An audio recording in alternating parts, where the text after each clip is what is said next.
Welcome, everyone, to this edition of Broadcaster Hour. We're once again staying in the SEC. This is Roger Hoover alongside Kyle Crooks, and joining us from Knoxville, Tennessee is the play-by-play voice for the Tennessee Volunteers on the Vol Network, Bob Kesling. Bob, how's everything going today? Roger, it's going great. Going great. Just Groundhog's Day, like the rest of us are going through right now. But, yeah, everything's good. Well, we're certainly glad to have you join us and to talk about your play-by-play journey and movement in this business. First of all, where did you grow up, and who were some of your early play-by-play influences? Well, I was born in Dallas, Texas, and I stayed there till I was in fourth grade. I got kind of hooked on sports there. My dad was a drum major at Ohio State, and he was then, when he graduated, became an insurance salesman. And he got assigned to Dallas, and he was a regional manager down there. And in 1959, Lamar Hunt decides to form the Dallas Texans in the AFL. And so my dad, being a musician and a former drum major, loved marching bands and that kind of stuff. And so he befriended Lamar Hunt, and he was a member of the Lions Club. So he went to all the Lions clubs in the Dallas-Fort Worth area and found all the musicians, and he formed a marching band for the Dallas Texan home games at the Cotton Bowl. And so as a little guy, and I guess I was in first or second grade, I'd go to the Cotton Bowl every Sunday to watch the Dallas Texans take on the New York Titans and the Los Angeles Chargers and the Buffalo Bills and all that stuff. And I just got hooked on football. And so then my parents got divorced and moved to Ohio when I was in fourth grade, and kind of grew up there. And I played sports, but I was one of those guys that had the transistor radio under my pillow at night, and I'd listen to the Reds, and I'd flip it over to listen to Harry Carey and Jack Buck do the Cardinals, and then Bob Prince do the Pirates. And during basketball season, I'd listen to all the games I could get, because we could get Indiana and Purdue and Cincinnati and Dayton and Ohio State. And every night, I'd just, under my pillow, I'd be listening to those games. And that's where I guess kind of the fascination of being a broadcaster, because, suddenly you're in your bedroom there upstairs in your house, but you turn that radio on and you're in Cincinnati Gardens, or you're at Alumni Hall, or you're all these different places, Memorial Coliseum down in Lexington. It was some magic to that a little bit. And so I really liked it. So I came to Tennessee to walked on the football team. Knew I wanted to do something in sports. I wasn't exactly sure. So I got a job. I talked myself into a job. We went to Bill Myers Stadium, which was the home of then the AA Knoxville Sox, the Chicago White Sox affiliate. And there wasn't anybody there, maybe 500 people. And the team was out of the race for the pennant, so not many folks there. And so we decided we're college kids, cocky college kids. And so we're going to go down and sit in the box seats. Well, it cost 50 cents more to sit in the box seats than it did the general admission seats. So they threw us out, and I got enraged, of course. And so went into the office to voice my displeasure. And by the time I walked out of the office, I talked myself into a summer job with the Knoxville Sox, putting up the flags and taking guys to the doctor and getting baseballs out for batting practice and taking tickets and cooking hot dogs and everything. But I loved it, just being around the team. So I thought I was going to be a front office guy, going to be a general manager of a baseball team. And that was going to be my goal, because I was a PR major. So when I was at the Sox, then I just started calling in these reports after the game, 30-second voicers. And at that time, all the radio stations had nighttime disc jockeys. And so they would take these reports and they would play them in the morning. And out of the blue, one of the stations that was doing the reports, WIVK, called me and offered me a part-time job. And that's how I got into broadcasting. So it was never my plan or never my goal when I got to Tennessee to go to college that I would be a broadcaster or do radio or any of that kind of stuff. I was going to be a PR guy. So it just kind of tells you how your pathway is going to take different turns. And I was just fortunate. And then every time there was an open mic someplace, and after that, I made sure I got behind it and tried to get as many reps as I could. So that's kind of how it evolved. Well, Bob, you said you never really early on wanted to be on the air, but once you finally do get on the air, how hard is it to essentially learn on the fly, because you didn't know growing up that specifically you wanted to be a broadcaster? No, but you know what? Once I decided I was going to do it, then I kind of, you kind of go back to all the guys you've listened to down through the years, and you kind of know what you like and what you don't like. I mean, I love Jack Buck, and I knew some of the stuff I liked about him. I love listening to Harry Carey, but I didn't like some of the stuff, how he broadcast games. But I loved his flair, and I loved, listening to Bob Prince and all these different announcers that I grew up, and all the different basketball announcers. So you kind of got a feel for, once you started doing it, what you liked and what you disliked. And so I think all broadcasters, you listen to other guys and you steal as much stuff as you possibly can, and you throw out the stuff that doesn't work for you, and then you take what you like and you kind of make it your own and try and make it better. But again, you've got to be yourself. You can't try and be. I couldn't be Jack Buck, and I couldn't be Al Michaels or Marty Brennaman when I was listening to them doing the Reds. I couldn't be those guys. But I took what they did well, and I tried to mold it a little bit to so it would fit my style.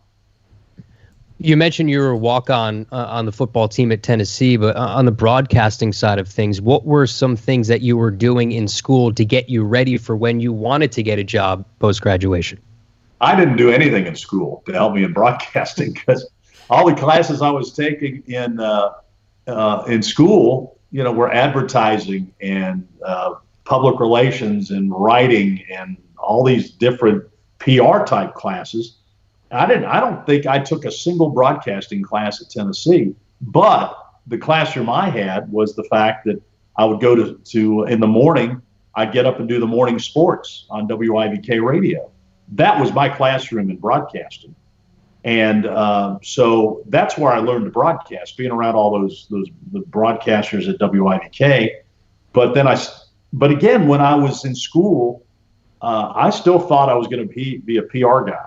And even though I had the Knoxville Sox job, when I was getting ready to graduate, I was going to Nashville to go to the baseball meetings, and I was going to get a job in minor league baseball somewhere, or even in entry level in Major League Baseball. I was going to find a job and start my baseball career. And as I was walking out the door, getting ready to go to Nashville, Bobby Denton was the general manager at WIVK Radio. And I'm walking out the door, and he says, "Where are you going?" I said, "Well, I'm going to Nashville this weekend for the baseball meetings. I'm going to try and find a base. I got to get a job. I just graduated. I need a job." And he said, "Why don't you stay here and be the full-time sports director at WIVK?" I said, "You going to pay me benefits?" He said, "Yeah." I said, "All right, that sounds good." So I never made it to Nashville. And then I started, full-time in radio. And through that, I kind of worked my way onto the Ball Network, being a guy that ripped the wire and took reports in from other radios stations on other games. And so I was a behind the scenes guy, but that's kind of how I met John Ward, and who was, of course, the legendary broadcaster here at Tennessee. Well, they needed somebody to be the film editor on the Bill Battle Show. And back then, all the highlights were shot on film. And when they'd stop the camera, they would put a little flash frame on the film. My job, I got paid $25 a game, and Ward said I was overpaid, was I would take a pair of scissors and I would cut the flash frame out of the game film, and then I would glue it back together. And then when the game was over, Ernie Robertson, who was the producer, and John Ward, they would come in and pick the highlights and put the game together through my film editing. But I wanted to be the best film editor in the SEC. So that's how I met John Ward. And then John needed a spotter the next year. And then I moved over. So I was still editing the game film after the game, but I was spotting for John during the games. So that's kind of how I met Ward, and just kind of moved up. I mean, I started at rock bottom in broadcasting, but I kind of moved up a little bit. You mentioned spotting for John Ward. What can you tell us about his preparation when he got ready for a Tennessee football game? What was unique about John's booth? John went to law school. He got his law degree. Never practiced law, but he prepared the games as if he was going to go, battle a court, go to the Supreme Court and try and win a case. And I mean, he had basically a board in front of him, clipboard in front of him, and he'd have a stack of notes about that big. And periodically during the game, he'd flip through those notes. Now, I bet he didn't use 30% of them, but he still had those notes in front of him. And they were typewritten. So you knew all week, all he was doing was making sure he had the information in case there was something came up during the broadcast, he would need that little nugget. But his preparation was unbelievable. He was the most prepared broadcaster I've ever been around. But that was his style. That's how he thought he needed to do things. And most of his pregame and it was all scripted out because that's just the way he did it. And I'm totally different from that. I can't script anything because I think you need to be more. I need to be more spontaneous. But there are other guys that script everything. And so it just depends on how, if you're more comfortable with that script in front of you, then do it. But if you're not, you got to be yourself. And of course, John, not only doing Tennessee football, Tennessee men's basketball, as the Lady Vols basketball program got started, he started doing some of the games, and then he passed that torch to you. What can you tell us about the early Lady Vol broadcast, and then how you settled in being the voice of the Lady Vols? It was funny because, again, I was working at WIBK radio, and I was a sports director there. And WIBK at that time did not have the Vol Network, so they weren't carrying the Tennessee games. But Bobby Denton, who was the PA voice at Neyland Stadium for all those years, a legendary voice at Neyland Stadium, wanted to get the games on WIBK. And so Pat Summit was coming in, and the year before she'd gone to the Final Four, and there was some buzz or some interest about the Lady Vols. And so Bobby Denton decided he was going to do the next year, was going to do the postseason games for the Lady Vols. And so John Ward and A.W. Davis, they were the broadcast team. And I got to go along because I was the sports director at WIBK, and I got to do the pregame and the halftime and all the postgame stuff. So it wasn't a big budget operation. We basically, back then you had to win, it was in the AIEW, and you had to win your state tournament. So everybody in the state of Tennessee that was a member of the AIEW got into a state tournament somewhere, whether it's Cookeville or Knoxville or wherever it was, and you had to win that state tournament to advance to a satellite tournament for the IAW. So our first games we did in that postseason in '78, we had to go to Martin, Tennessee, and we took a van. We went all the way to Martin. We won there. The next week we had to go to North Carolina, UNC, and we took the van to North Carolina. Well, the Lady Vols won both of those rounds. And now they're in the national tournament. So then we go to Cleveland, Mississippi, Delta State. We got to fly there. And so we drove down. We flew to Memphis, drove down to Cleveland, Mississippi, to Delta State. We did the game. They won, and then we go to Fordham. So in that first year, I mean, heck, I've been to North Carolina. I've been to Delta State. I go to Fordham up in New York. I'm thinking this is a pretty good gig. So we did the postseason games. And the next year, they decided they'll do all the games, or as many as they could, on WIBK. So John started out, again, doing the games that first year. Well, the first full-time year, that lasted about 3 games. And this is a funny story I'll never forget. We had to play in Cleveland, Mississippi again. We played at Delta State, one of the early games in the season. And so I flew down with the team. And John was coming down the next day, the day of the game, because he's running his own advertising agency, so he's not going to travel with the team. He's going to fly down the day of the game and then fly back with the team. And so I'm in my hotel room that morning of the game, and I get this call, and it's from John. And I said, "How you doing?" He said, "Well, I'm stuck in Atlanta. Bad weather. I'm stuck in Atlanta.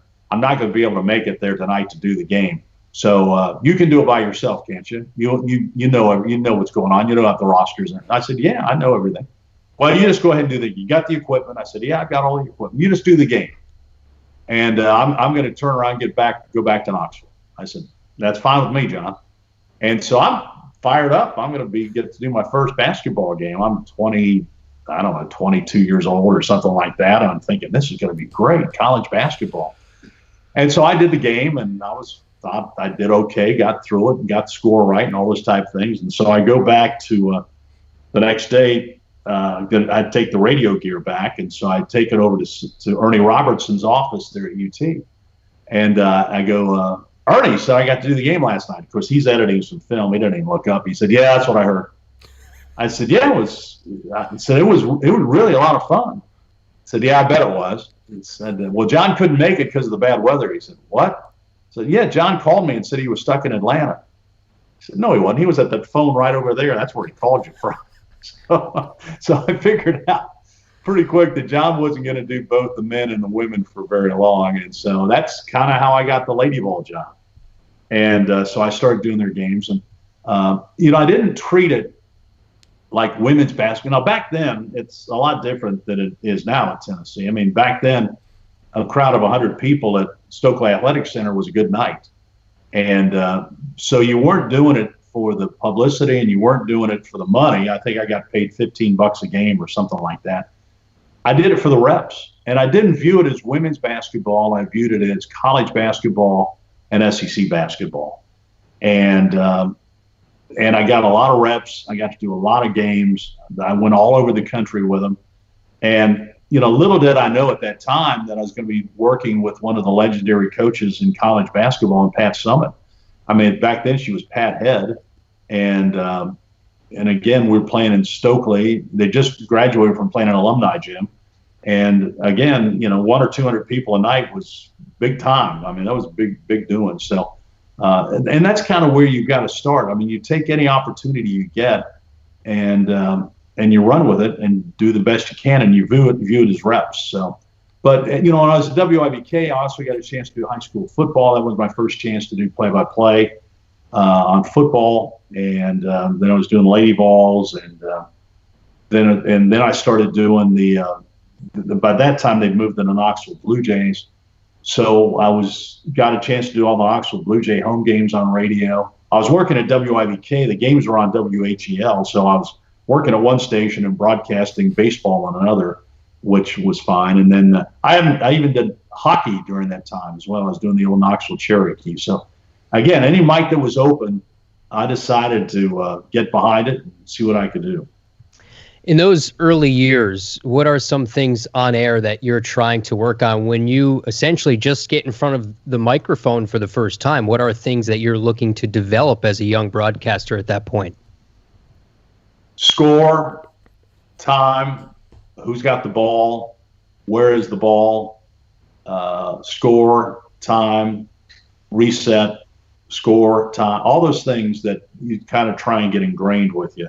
And you've got to, you do back then, especially you have to listen to yourself, because you think you're good. I mean, you think that this is easy and you're going to be good.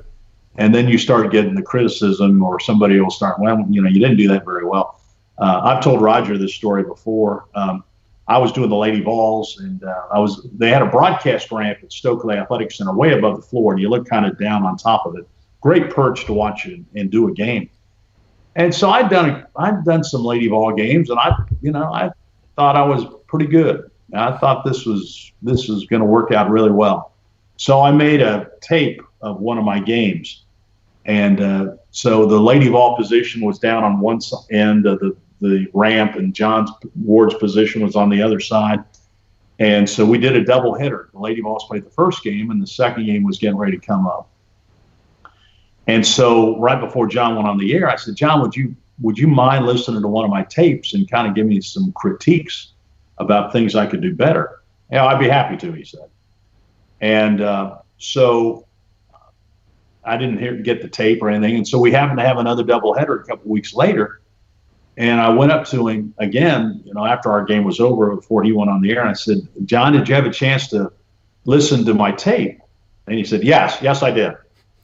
And he went to his briefcase and he opened it up. And I said, well, did you get a chance to critique it? Yes, I did. I said, well, anything I need to work on? And he said, try advertising, and turned and walked away. So he did not give me a lot of confidence that I was going to be a successful broadcaster, but he sent a very powerful message to me with that just try advertising quip was, hey, I'm not as good as I think I am, and I need to get better, and I need to work at this. And you're not just a naturally born broadcaster. You might have some traits, you might have some good qualities, but you really got to work at it. It's a craft, and you've got to learn the craft, and you've got to get better at it, and you've got to really try and improve some of the things you're doing. You get into habits that you don't know you're doing, and that's why you need other people to listen to your tapes, and you need to listen to them as well, so you're not repeating phrases. My wife caught me on one. She said, this is back a long time ago, but she said I was using tonight in every sentence. Tonight, the Tennessee Volunteers, or tonight. She said, cut it out. I'm sick of hearing tonight. I didn't know I was doing it. But now if your wife picks it out, you know it's bad. So, but that's a little thing that you don't know you're doing it, but now you got to be conscious of it. And so you need the feedback. And as painful as it might be at times, it's going to make you better if you listen to what people say.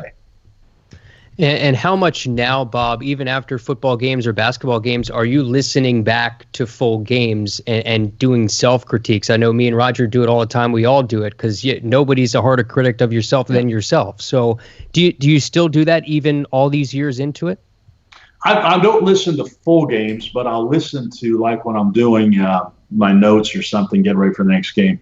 Of course, now everything is archived, so you can go back and listen to it. But I'll listen to a quarter, or I'll go back and the thing that you get in the habit of, you listen to the highlights that they pull and they play, and you're always going, gosh, I wish I would have said that, or gosh, I could have done that better. And I think that's a motivating factor. I think that's what gets you, to keep going, that there's that perfect call out there, and you're trying to get it. It's unattainable, but you're trying to get it. You're trying to get one of those Vince Scully, Jack Buck moments that's going to live forever, and everybody's going to just saying what a great call it was. That's kind of what you want, but you never. And I'm sure if you talk to Vince Scully said that the Kirk Gibson home run call and Jack Buck had the same call. I mean, they're totally different. And they're both probably saying, gosh, I wish I would have said that, or I wish I would have added this. So that's kind of what makes this business so intriguing, because you're looking for perfection, and it's awfully hard to do. And there's never that perfect call, but that's what you're searching for. I think a lot of people, Bob, when they look at your relationship with John Ward and say, Bob was really mentored by Ward as you were, but I think people may not know that you were mentored as well by the legendary Lindsey Nelson. What can you tell us about the friendship you had with him in his later years when he was living back in Knoxville, and some lessons that he gave you? I was fortunate. Lindsey, when he retired from the San Francisco Giants and did the Mets and all that kind of stuff, he came back here and he lived up on Cherokee Bluff, right above the university. And he would always say that he'd get up in the morning and he'd get his newspaper and a glass of orange juice, and he'd walk out on the back porch and he would salute the General Nealand, and then he'd sit down and read his newspaper. And he would come by our TV. Eventually, I left WIBK and got a job at Channel 10 in town as the sports director. I was 26 years old. That's another thing. I never even dreamed that I'd ever be on TV and be a news anchor or sports anchor. But in 1980, Channel 10 called me out of the blue because their sports guy had left, and they wanted to know if I would audition for the job. I did, and they gave it to me. Couldn't believe they did it. I had no experience, but they thought I had some talent, and I was lucky that at the age of 26, I'm the sports director at the #1 TV station here in Knoxville. So that was another big break in my career. But when Lindsey came back, Lindsey did a thing called Lindsey at Large. And they were 3 to 5 minute little blurbs, kind of like if you remember Andy Rooney on 60 Minutes. He'd get on there and do a little essay at the end of every 60-minute broadcast, and they were terrific. Well, this is kind of what what Lindsey was doing, and these weren't about sports. For example, he would say, Knoxville, one of the main streets is Gay Street, and he'd do a 3-minute vignette on why is it called Gay Street, and he'd talk about the pipe organ at the Tennessee Theater, and he'd talk about where General Neyland was buried, and he would talk why is Fountain City called Fountain City, and he'd do these, and they were just unbelievably well done. And he'd take a camera guy out with him, and they would turn, and he never did a second take. It was always on the first take. And they'd start the camera, and they'd say, okay, Lindsey, go 3 minutes. Well, they didn't need a stopwatch. I mean, Lindsey would go 3 minutes, and he would wrap up his deal. They were the most unbelievable things I'd ever seen. And so I would come in to my office in the afternoon, and Lindsey Nelson is sitting in my office. Can you imagine? He's waiting to go out and do this shoot, and then, hey, Bob, how you doing? Hello, Bob. I'm going, I'm living in some dream world. I'm sitting here shooting the breeze with Lindsey Nelson, of all people. And so Lindsey, his wife then died, and so Lindsey would go to, there was a place called the Regus on 17th, really nice restaurant right off campus. And so sometimes he'd be in there by himself eating dinner. And I would go drive by when I get off the 6 o'clock newscast, and I'd drive by to see if he was in there. And many nights he was. And so then I'd barge in on him and ask if I could buy his dinner, and he always refused that. But he was always so gracious and said, Bob, sit down and let's talk. And we'd sit there for an hour or an hour and a half, and basically until I had to go back to work to get ready for the 11 o'clock newscast. But we talk on all kinds of different subjects, hardly ever on sports or broadcasting. I mean, we weren't asking, hey, how the Mets doing this week? He was past all of that. And but we talk about different things. And so he told me a couple of things that always stood with me. One, don't take a job for money. Take a job for passion. And not your passion, but the passion of the people that are listening. Because he said, if nobody's listening, and nobody cares, that it's no fun to do the games. And he's right about that. He also said, don't take a job for money, because when you get good enough, they throw money at you in this business. And there's a lot of truth to that. If you're good enough, you're going to be able to find a way to make a living in this business. And he also said that, remember, you're not the story is the story. Nobody is listening to the broadcast to hear you do the game. They're listening to hear how their team is doing, how their favorite player is doing. And if you can provide them any entertainment on top of that, that's a bonus. But they're not listening to the game because you're doing it. They're listening because their team is playing. And I always remember that. And so he just was a great source of information. He'd show up when I was doing the old Knoxville Blue Jay games, he'd show up at old Bill Meyer Stadium every once in a while, and I'd ask him every time he'd show up. I said, Lindsey, you want to come and do a couple of innings?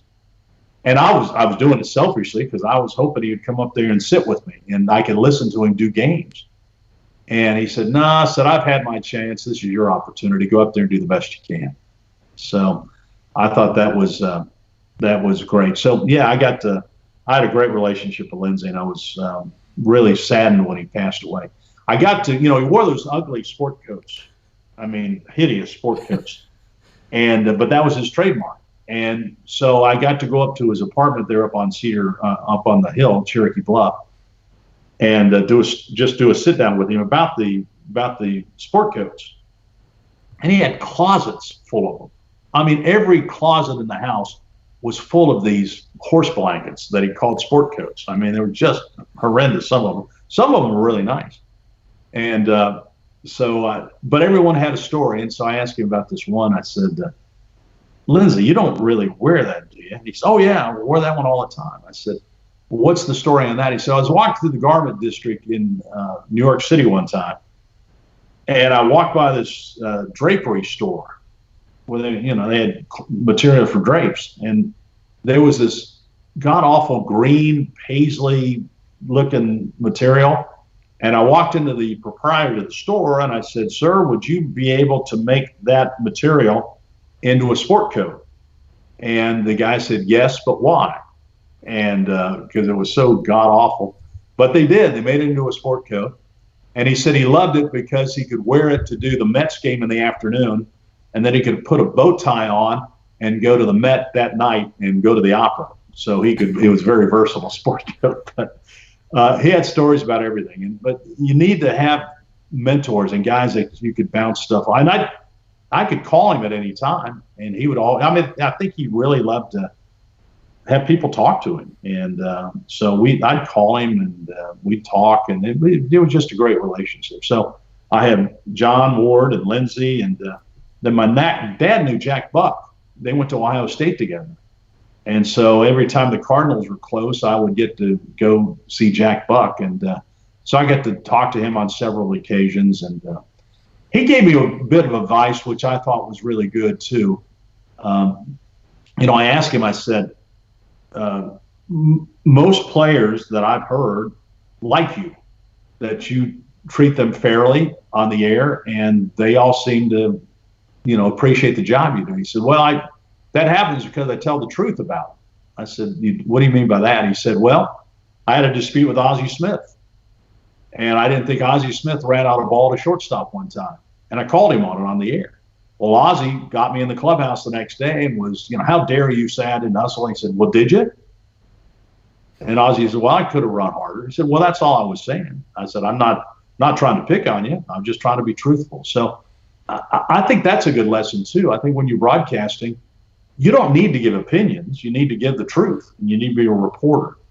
And another thing he taught me or told me that I thought was really good, he said, you got to keep away from criticizing players, because the players are out there trying to win the game. They're not trying to lose the game.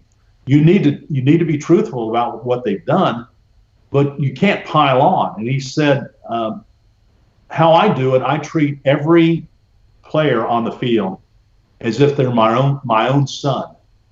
And what would I want somebody saying about my son that has just messed up and maybe cost the team the game? He didn't try and drop the pass or drop the fly ball or strike out with the bases loaded. He was just trying to win the game, but he didn't. So you need to report on what happened, but then don't pile on, and make sure that you're treating that young man or young lady with respect, and just report the game. Don't opinionize or don't editorialize, because that's not your job. And I thought that was really good advice.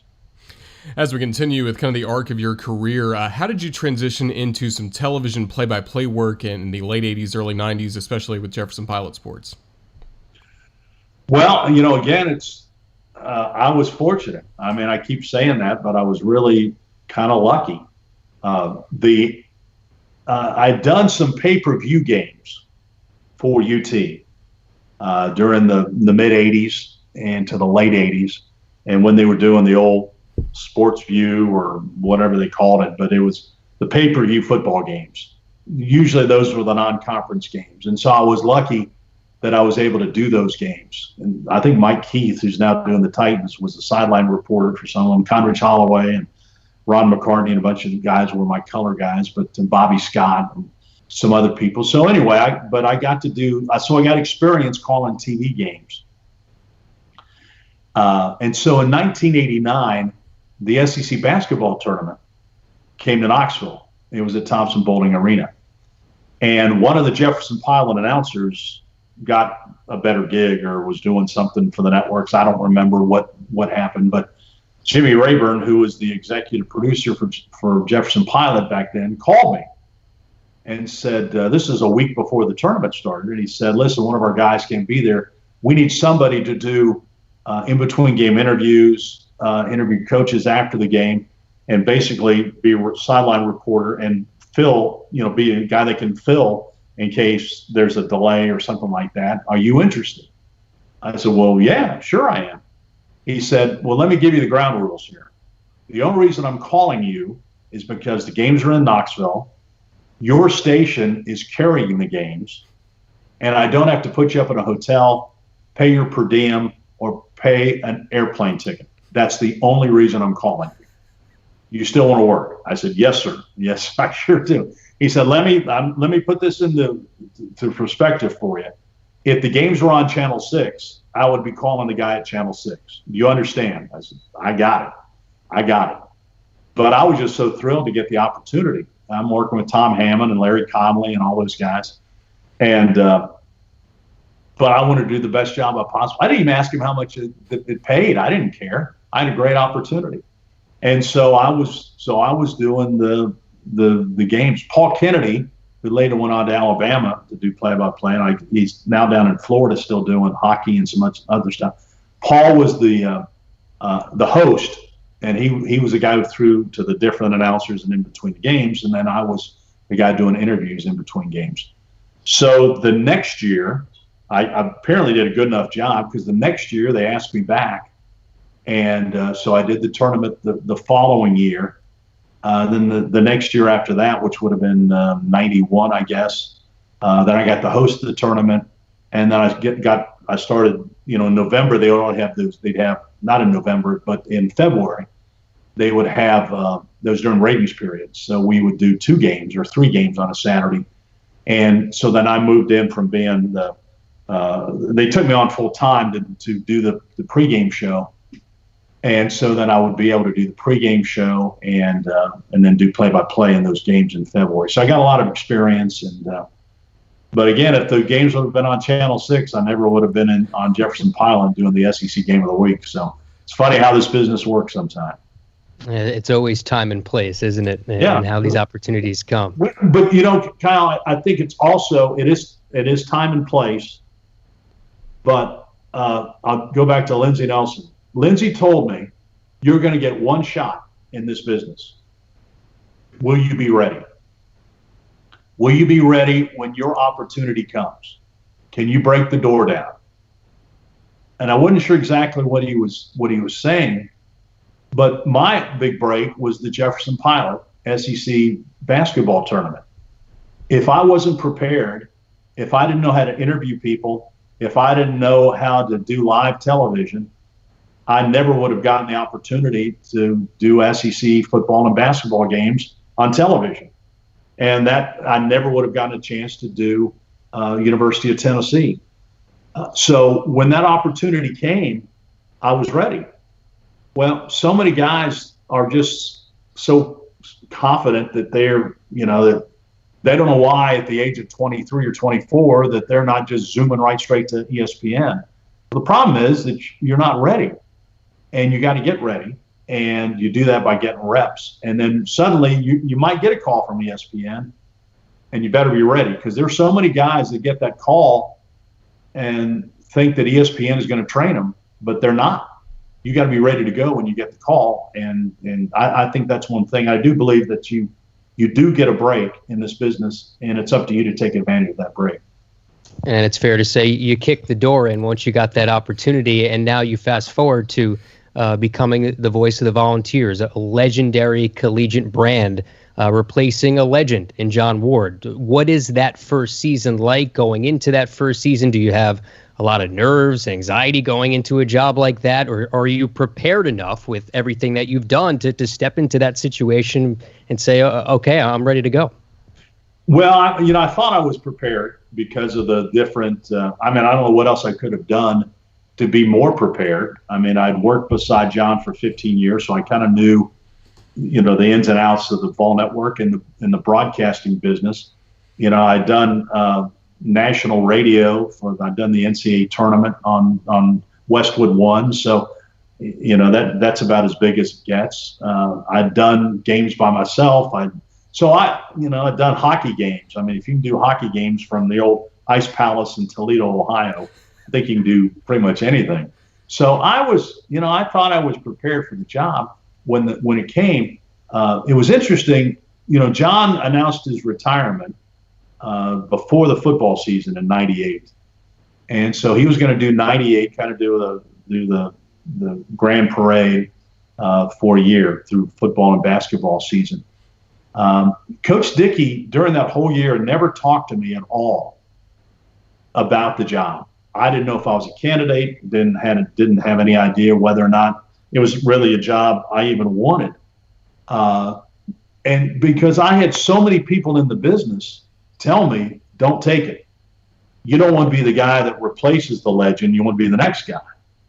Well, my philosophy on that was, this job only comes open about every 20 or 30 years. There might not be a next time if this is a job I really like. And so anyway, but I was just going about my business. I was doing the Jefferson Pilot. I was doing Channel 10. I was just, going day by day. And if something happened, it would. And the day after John's last basketball game, he did an NCAA tournament game on Saturday, and Doug Dickey called me on Monday, and that's when we started the negotiations. So, but I had more people, again, in the business tell me not to take it than to take it. But I had enough confidence in myself that and again, I don't think I could have been any more prepared to take over such a big job as this. I knew there was going to be scrutiny. I knew that there were going to be people that just didn't like me because I wasn't John and I didn't call games the way John did. And this is how we're used to hearing the games at Tennessee. And I know that, I talked to Paul Kennedy about it because he replaced John Fortney at Alabama. And, people had a certain way that they wanted to listen to the games. I talked to Tom Leach up in Kentucky. I mean, of course, there was Ralph Hacker in between Tom and Kaywood Ledford. But still, Tom, there were still people it's Kaywood's court, for gosh sake, at Rupp Arena. So they haven't forgotten about Kaywood Ledford in Lexington. But, you just have to be yourself, and you have to have confidence in yourself that you can do the job. But you also have enough confidence that if it doesn't work out, you do something else. You get another job. And I did have that confidence. So it was an honor that I got the call from Coach Dickey. It was an honor that they asked me to replace John. It's my school. I went here. Makes it different. That makes it a lot more special. I did play football here briefly, so I got to play against Notre Dame and Alabama in freshman games. So I knew something about the mystique of the orange shirt, and that's what made it special and just something I couldn't turn down. And of course, my family had a part to play in it too. My wife said, "Aren't you tired of trying to jump on a plane Saturday after a game in Starkville and trying to get home? Wouldn't you much rather be tailgating with your kids in the parking lot at Neyland Stadium on a Saturday? I mean, your kids are in high school. They're going to be gone pretty soon. Wouldn't you rather spend time with them instead of being in an airport every Saturday trying to get home from a football or basketball game?" That made a lot of sense too. So I was just very fortunate that I got this opportunity. And but again, in this business, you need to have tough skin because it doesn't matter how good you are. I don't care who you are in this broadcasting business, you're going to get criticized. And there are going to be some people that don't like you, and there are probably going to be other people that heap too much praise on you. And you've got to kind of find that middle ground. And again, just do the games the way you think they ought to be done. And in terms of being the voice of a big program like Tennessee, how do you go about connecting to the fan base, whether you're emceeing some social event for the Athletics Association and just talking to fans and trying to show them your personality? What is that like, being the voice of a school and trying to connect to a fan base, again, that was so attached for so many years to one broadcaster and John Ward? Well, you've got to get out. You got to be in the community. I think that's a big part of it. I've been active in the YMCA, and I was the United Way chairman 1 year. Been on the board of the Knoxville Sports Hall of Fame. I try and get out. We used to do the Big Orange Caravan. We'd go all over the state, and we'd go to 16 different cities and play golf and have a big barbecue. So I got to make a lot of connections that we don't, because of recruiting schedules now. I don't know if any schools ever do those type of things anymore, but we get in an RV and travel from one end of the state to the other and spend pretty much the whole month of May on the road. So you got to meet a lot of fans. But I think you're right. You need to get out. You need to be visible. You need to let people show that you're just a normal guy. It's amazing the response you get. We do our pregame show outside Neyland Stadium, outside Gate 21, and there's several thousand fans that are making their way past our broadcast position, and there are hundreds that'll sit up there on the hillside and watch us. And so you make that connection with the fans there. And again, I've never lost the concept that they are not listening to the Vol Network for Bob Kesling and Tim Priest or Bert Bertelkamp. They're listening because they love their football and basketball teams, and they want to hear what they're doing. Your job is to be the reporter, and your job is to provide as much entertainment while you do that as possible. So, again, I think all of us that have a job like this, there are 14 of us in the SEC. I think we're all very fortunate to have these positions and all know how special they are. Let's talk preparation for a little bit, Bob. For a typical Tennessee football game, what does your week look like in terms of all the work you're doing? And then, of course, that's preparing the spotting board. What is most important for you to have in your spotting board that you're good to go on Saturday? Well, I start on Sunday, and I start Sunday night.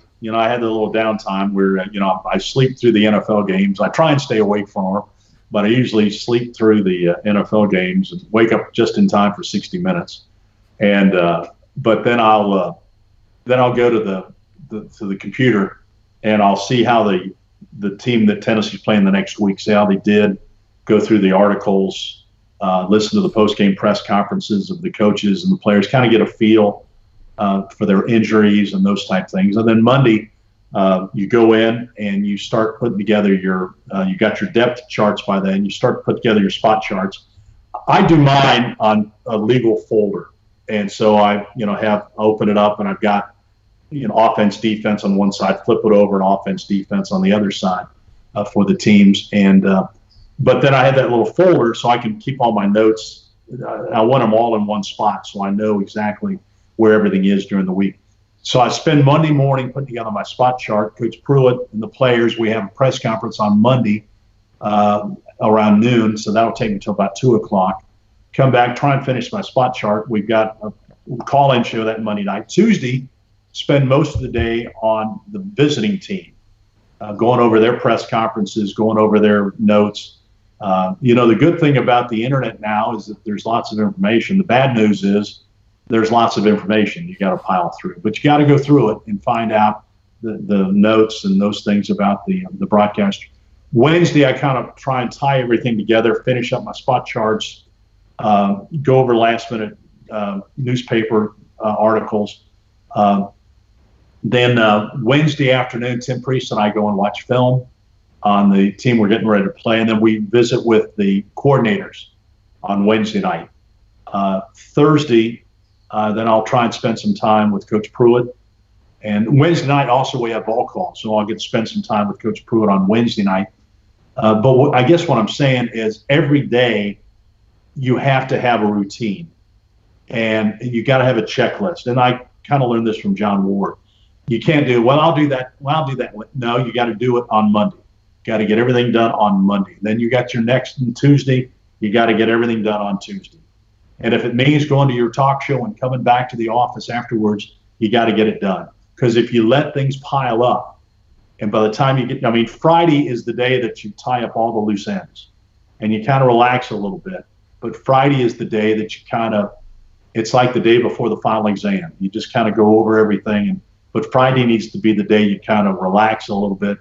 And then Saturday morning, you get up, go to the stadium, review your notes, go down and visit with the TV announcers and the visiting radio guys and the SIDs. I try and get there about 3 hours before the game. And it's amazing to me how fast that time goes. Because, this conversation is 15 minutes and this one's 15 and that one's 15. And suddenly, next thing you know, you got to go downstairs to get Coach Pruitt to do his pregame. And then you got to go out and do your call-in show. And then next thing you know, you're kicking it off. So the pregame, the day of the game, it's just really hectic and goes fast. And that's why you can't rely on cramming Saturday morning. You got to have it done by Friday night. Along with all the fundamentals of play-by-play like time and score, what's most important to you as you're calling a football? And then if you could discuss basketball as well, what are the main things you want to convey just beyond the fundamentals? Well, where the ball is on the field, I think, is very important. Direction is important. I think, one thing that I still struggle with, and I think if you talk to every broadcaster, they'll always tell you there's something that they wish they were just a lot better doing. One of my biggest problems is when the ball is intercepted, spotting it where it was intercepted. Because your natural tendency is there's the drop back to pass. The ball's intercepted, and so he's got it in the midfield. Well, you never told me where he intercepted the ball. So I don't know exactly how far he ran it back, or did he catch it in the middle of the field? So I really have to work hard when the ball is intercepted. He caught the ball in the middle of the field at the 40-yard line and then go into the call. So they're just little things. I think it's important that you give the formation, or if you have a key receiver, a big-time receiver, like this past year, we had Juwan Jennings and we had Marquez Callaway. Well, I thought it was important for people to know where Callaway and Juwan Jennings were on the field, because if Jennings is in the slot to the right, there's a pretty good chance they're going to throw a slant pass to Jennings. So I wanted to paint kind of that picture a little bit. I think you need to paint, and of course now everybody's in the shotgun, but if they get under center, well, that's news. So you need to talk about, are they under center? Are they still in the shotgun? And I think in basketball also, I think it's very important for direction. I don't really care that this guy made a pass to this guy. I want to know he made a pass to this guy who's standing where on the floor? On the wing? Is he down low on the block? I mean, if I'm listening to the game, I can visualize a guy catching the ball on the left block. I know where that is, and I know he's got his back to the basket, and now he spins into the lane with the right hand, and he hooks it up and in. I mean, I can kind of visualize that. But if you just say, Johnson's got the ball, throws it to Smith, Smith throws up a hook, I don't know whether he's throwing the ball up from the corner or whether he's at the top of the key or where he is. So I think in basketball, it's very important, direction and location of the ball on the floor. When the guy takes a shot, is it a long jump shot? You know, if you just say Smith passes the ball to Jones, Jones puts up a shot, good. Well, where was he? You know, was he in the lane? Was he in the corner? Was he in, so you need to kind of, there's a flow to basketball. And I think and we all need to be, I know you guys probably tell yourselves, you need to be better at those type of things. But I think it's flow and direction, especially on radio, is very important in where the ball is. And flow brings me to my question. When you have such a fast-paced game like basketball and how fast-paced football is now with no huddle offenses, what's the key to you to keeping good diction to words, to having a good pace? I think a lot of young broadcasters, and I think I was guilty of this, fairly recently, a couple of years ago, of just trying to go a million miles a minute. For you, how do you slow yourself down, especially in Division I men's basketball? I mean, that's back and forth, that's up and down. And football, no huddle now, it's like that too. How do you slow yourself down on the air? Any keys to that? Well, what's the old John Wooden saying, hustle, don't hurry, kind of try and keep up with the pace of the game, but don't get like this, don't get all tense. Just call what you see. I mean, there's a flow to the game. And you're not going to, again, every one of your calls is not going to be perfect. It's not. You're going to fumble some, you're going to get talking too fast, but you need to try and slow down the best you can. And I just think that you're better off being accurate than trying to be great. I think if you go into the game, I think some of the young broadcasters think they have to have all these catchphrases and have to, that they're going to move up if they're so colorful. And the bottom line is, I think that you're going to move up if you're a good reporter of the game and that you get everything right. Now, if you can add a little basketball, slammeroo or whatever you want to say, that's fine. But don't wear me out with catchphrases. Wear me out with what the score is, what the time is. And if you've got a partner, I think it's important too. This is kind of how my philosophy has always been. I'm going to call the game. I'm going to tell you where the ball is, who's taking the shot from the top of the key, and whether the shot is good or bad. Let's say they make the shot from the top of the key and it's a three. I'm going to shut up. And that gives Bert Bertelkamp 10 seconds maybe to tell me what happened on the play. Now, I don't need him to tell me that, suddenly Jordan Bowden just made a three-pointer. I just told you that. Tell me why Bowden was open. That's what you've got to emphasize to your color guy. Don't tell me who hit the shot. I just told everybody who hit the shot. Tell me why he was open and what made that shot special.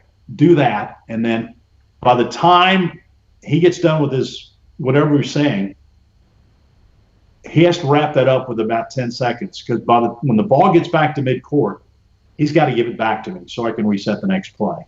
Now in basketball, sometimes it goes pretty fast, but the general principle is you tell your color guy, and if he doesn't do it, cut his mic off. But you hit you call the shot, you shut up. Now if he doesn't say anything, he might not say anything. Then you let the crowd, fill in a little bit, and then you jump back in it. He might not say anything. And I tell Bert, you don't have to say anything. Your color guy, your analyst, he shouldn't be compelled to think that he has to say something after every shot. Mm-hmm. He doesn't. If it's just a, basic layup, if it was, nothing very spectacular, he doesn't need to say anything. But if he does, he needs to get the ball back to you by the time you get to midcourt. And it's interesting you bring up analysts, because I wanted to ask this question on radio. In basketball, there's probably not enough time to ask direct questions, especially when the ball's in play of your analyst. But football, how much direct questions, specific questions are you asking your analyst, or do you just trust him to kind of know his spot in the broadcast and to know when to step in with commentary? You don't necessarily have to ask specific questions. I think it goes to the experience or inexperience of the person you're working with. When I was doing Jefferson Pilot games on television, I would always get the rookie analysts. And so, Tim Brando would always have, the Dave Rowe or whoever we were, Tim Foley or whoever. And then I would get the guy that maybe is doing his first game and is nervous and those type of things. With those guys, you got to make sure that you keep them involved in the broadcast. You got to make sure that you keep them engaged. So sometimes you got to ask them a question and kind of bring them in a little bit. I'm fortunate with Tim, Priest. Again, we've been together so long. It's kind of the same thing. Let's say there's handoff goes to the tailback. Ty Chandler takes it around the right end. He gets tackled for a 3-yard gain, and Tennessee will have it 2nd down and 7. And I shut up. And then Tim might say, well, that play would have gone for a lot more if the H-back would have made his block, or what a great play by the linebacker. And he knows that by the time Tennessee gets the ball back to the line of scrimmage and they get in formation, he needs to shut up and give it back to me so I can reset the play. So I think that there's just a rhythm you have. If your analyst is not prepared, and there's a lot of times – I'm fortunate because Tim and Bert both show up with notes. They're both into it, and they both do a really good job of being involved in the game. And again, Tim and I spend Wednesday putting together our game plan. There are a lot of analysts and play-by-play guys I know that don't get together during the week and don't watch film and don't talk to the coaches. So I understand that. So I'm lucky because my guys are so prepared. I don't have to worry about that. But my philosophy is you're the reporter, the analyst is the star. It's your job to set up the analyst to make sure that they really shine. I'll give you a perfect example. John Madden was okay with Dick Stockton. He was okay with Vin Scully. He flourished with Pat Summerall. Why? Summerall set him up all the time. Summerall understood that Madden was the star. And Summerall just kept putting him in a position to be the star. And their broadcasts, they were great. Right now, Jim Nantz is doing an unbelievable job setting up Tony Romo. I mean, Romo's making $16 million a year now? He ought to give half of that to Jim Nantz, because Nantz just does such a great job setting him up. Joe Buck does a great job with Troy Aikman. So all these young analysts that Al Michaels sets up Chris Collinsworth. I mean, Collinsworth's won 10 Emmys? He ought to give all of them back to Al Michaels, because Al sets him up constantly. But they work together as a team. And so, again, I think the play-by-play guy, his job is to make sure his analyst is the star of the broadcast, and that's what I try and do with my guys.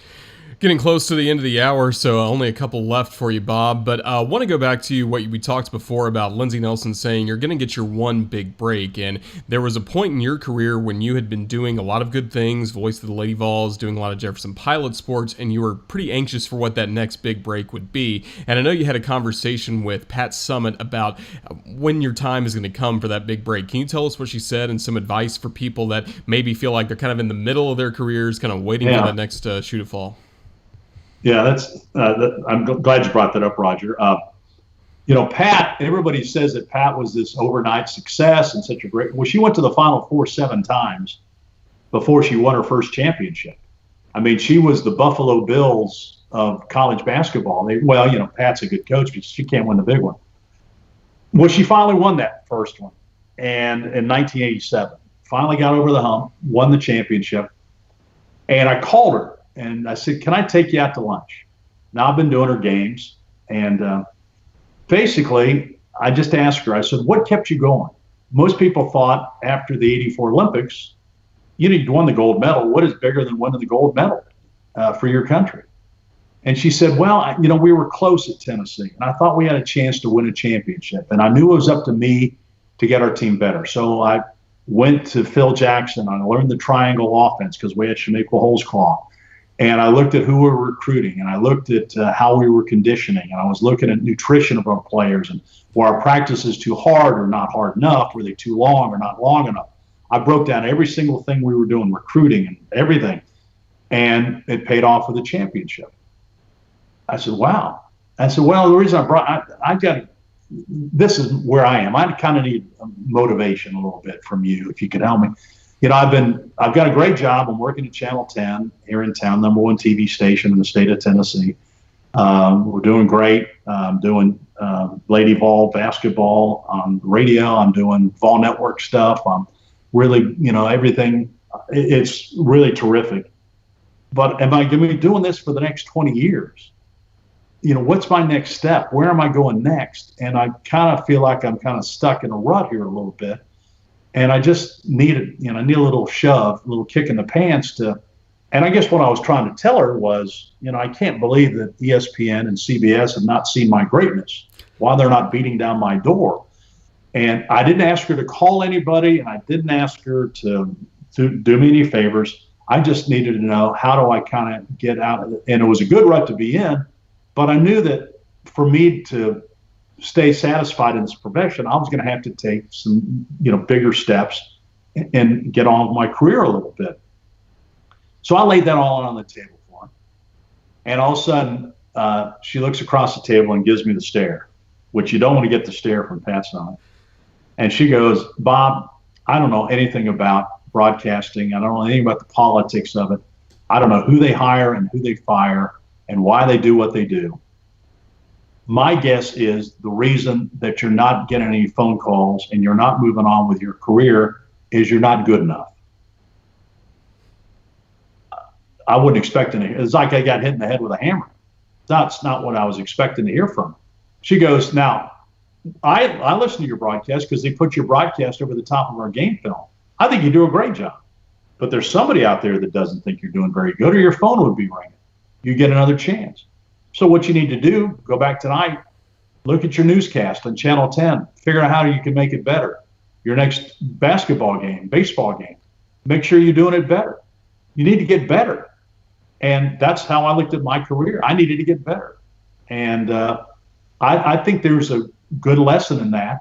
And, it was funny because the next year, the Jefferson Pilot calls me and I start doing SEC basketball. So her little encouragement, her little hit in the head with a hammer really helped me. I think a lot of times young broadcasters, when they get rejected, and Lord knows we all get rejected, that you want to get mad at the person that doesn't hire you. What you need is to figure out why you didn't get the job. Why did they hire that guy and they didn't hire me? Why didn't I get the job? Instead of moping around and saying, oh, well, you got to go after the next challenge. So once you figure out why you didn't get the job, you're going to get better, and then you'll probably get the next job.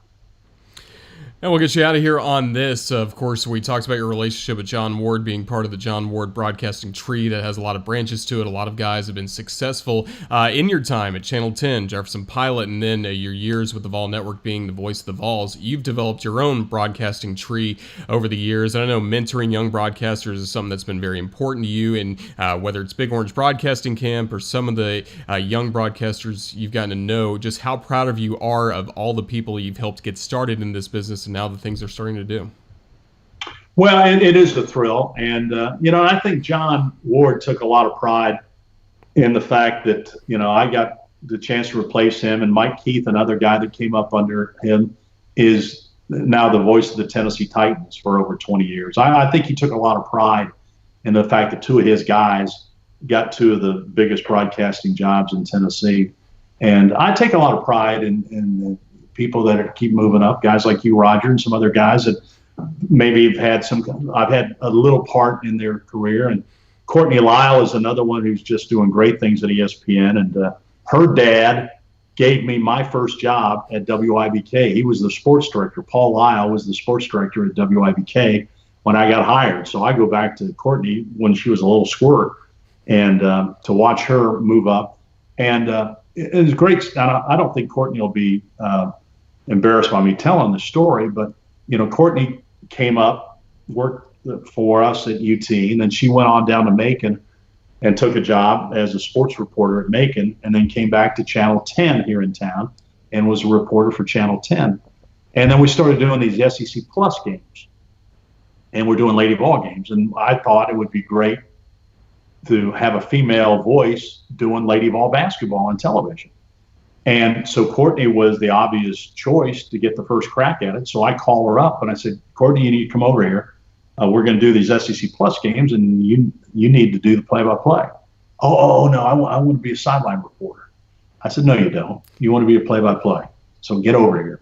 So we went to one of the rooms in the communications building. We put tapes in, and we kind of did crash course for a couple of weeks. And she was a great student. I mean, took down notes and how can I do this better and all this kind of stuff. So we did that for a couple of weeks. And I said, well, how do you feel? She said, well, I feel pretty good. I said, well, good. You got the game Sunday. What? I can't. You'll be great. And so she did the game. And shortly after that, ESPN called her, and off she goes. So, again, she was ready for her break. She had worked so hard through high school, through college, through Macon, through Tennessee, through doing the SEC Plus games. She got her one break at ESPN, and she takes off. And so that's what you need to do, is prepare guys to follow you in your footsteps, and make sure they're prepared, because they're all going to get a break. They're all going to get a chance, but they got to be ready, and that's what you got to teach them. Well, you've been a great teacher, and you gave me my start in this business before I even took a class at Tennessee. Helped get me involved right from the start, and have meant so much to me. And then there's another extension. Kyle worked for me in Jacksonville, of course, for a summer. So Kyle's part of your broadcasting tree as well. So we really appreciate all the insights you've given us over this hour plus. It's been a lot of fun, Bob. Thank you. Roger, what's my parting gift? Do I get anything at all for this? We may get you a hat down the line. I think a Broadcaster Hour hat may be coming your way for your next tournament. It's in the mail. Camp a used Jumbo Shrimp T-shirt. He's very appreciative. He is very appreciative. He wears it out mowing the grass. That's right. Hey, guys, listen, thanks. Best luck to you guys. And Kyle and Roger, I know that you got that fire in your belly to be good at this business. And I think you can tell everybody that's listening, it's a hard business, but it pays off with such great rewards. You get to travel all over. You get to meet great people. And again, when you get good enough, they throw money at you, like Lindsey Nelson said. So the key is just to keep getting better every single day. But I appreciate you guys' time. Thanks, Bob. All right. Thanks to Bob Kesling for joining us for Broadcaster Hour. Back next week, Friday at noon. Thanks for watching, everyone.